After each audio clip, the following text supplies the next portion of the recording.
Hello, everyone. Deborah Roth here from Spirited Living, and back with another edition of our Inner Goddess Team series, which I'm doing, well, now it'll be every other week. I started out doing it every week. On the alternate weeks, on the third, depending on when you're watching it, either the first or the third Tuesday of the month, I will be offering up different spiritual practices, one each month. And you'll just stay tuned to the YouTube channel if you're watching this on Facebook or Instagram. I always post it on my YouTube channel by Thursday night. So at any rate, welcome. And this is the space where we very actively, passionately honor and invoke and draw back the energy of the divine feminine into our lives, into our communities, into the universe. Those qualities of compassion and collaboration and honoring our intuition and honoring our emotions, our bodies, our connections to nature, all of those things which represent the positive, the divine feminine. And so I pick a goddess, sometimes tied in with the calendar, which this week it is, and other times just whatever I'm inspired to do. And this week, this is a new celebration for me to know about, and I always please, I know I have some Hindu fans, some followers of the wonderful Hindu goddesses. I'm celebrating, I'm giving you a heads up a little bit early, for a huge, very auspicious, powerful festival that happens really in most states in India, and now on January 14th and for a couple days after that. And it's called Makar Sankranti. And again, I always am perfectly open to any corrections around pronunciation.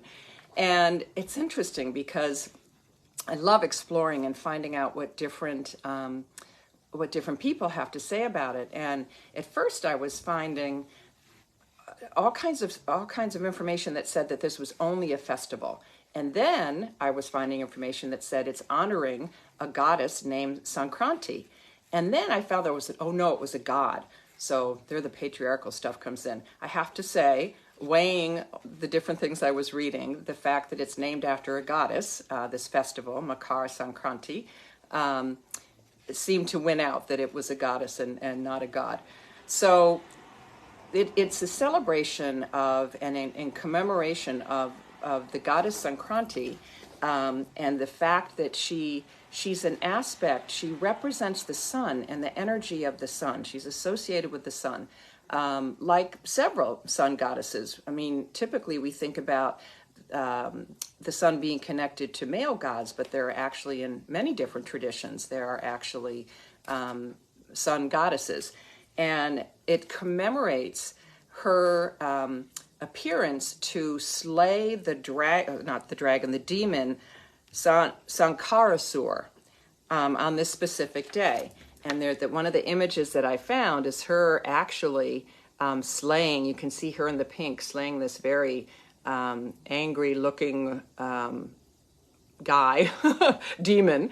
And then the next day, she slayed another demon, Sankarasur, and that day is called Sankrant. So the auspicious day is Makar Sankranti, and it's the name. The festival day is called Pongol, which is the Hindu word for winter solstice. So you're thinking, as I was, here we are moving our way through January, and the winter solstice, as we know it, was December 21st, and apparently with the movement of the Earth's lean is now 23.45 degrees, caused Makar Sankranti over the thousands of years to slither very, very slowly later and later, to the point where 1,000 years ago it was celebrated. The festival was celebrated on December 31st,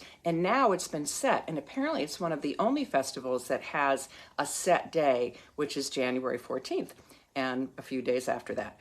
So it's it is connected to the sun, even though we're, as we know it, we're many days, many weeks really after the winter solstice.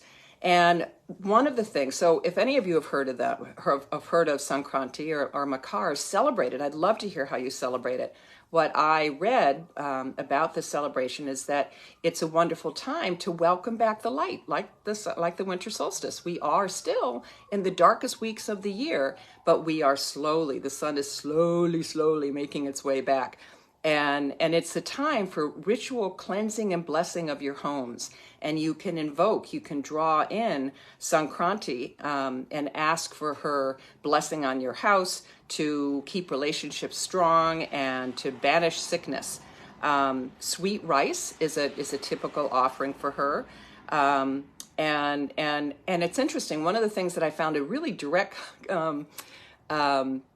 contradiction was one place said you should go out and fly kites, and that's this expansive, liberating, the winds coming in blowing away the old to make room for the new and all that. And then another place that I found said, oh no, the last thing you should do is fly kites. It's like Nero fiddling while Rome burned, that story of in the Roman Empire. So I would stay away from kites, if you want to invoke her, just because I'm not sure which one was correct. So please weigh in about that, anybody that can. And on this day, and this is some other really beautiful ways that you can honor her in meditation, honoring the earth and the sun's relationship to the earth, thankfulness, love, passion, abundance, all these things are really in different states in India, are celebrated in all kinds of different ways. It really is a pretty universal celebration, apparently. And it's a day when married women make some kind of offering, and they actually trade. They give them sesame. They trade things with unmarried girls, with unmarried women, and give them sesame seeds in return. And they organize, the married women organize a ceremony called Hadi Kumkum, which is when they apply vermilion and turmeric to the forehead. And if any of you have ever cooked with turmeric, which I have, and it gets everything orange, as a way of invoking waves of Adi Shakti, the energy of the universe, to get that activated. And it also helps in creating a really materialized devotion to the divine, and enhances your spiritual connection to the divine. And the festival of Sankranti, during that they make small pots called sugad, again, S-U-G-A-D. Please, help me with pronunciation. In the Marathi language, it's called. And they're decorated with vermilion and turmeric, and they're filled with, these pots are filled with carrots and juju fruits and sugar cane and pods and cotton and chickpeas, all kinds of offerings with a string tied around them.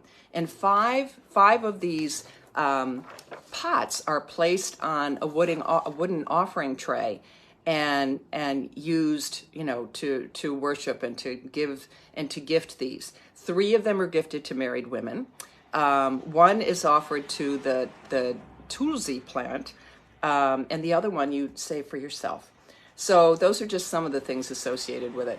Sesame seeds apparently are very sacred to this holy day because they represent the elimination of sins. You use sesame seeds. You can make them during Sankranti, bathing with water that contains sesame seeds, eating them, distributing tulgi, which I just mentioned, which is a sweet made from sesame seeds. And some of the pictures I should have copied so I could show you, but if you Google that, I guess you'll find it.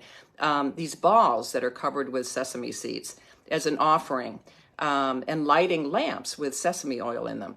So this is a time when you use sesame to reach, to invoke, and to ask for blessings from the divine.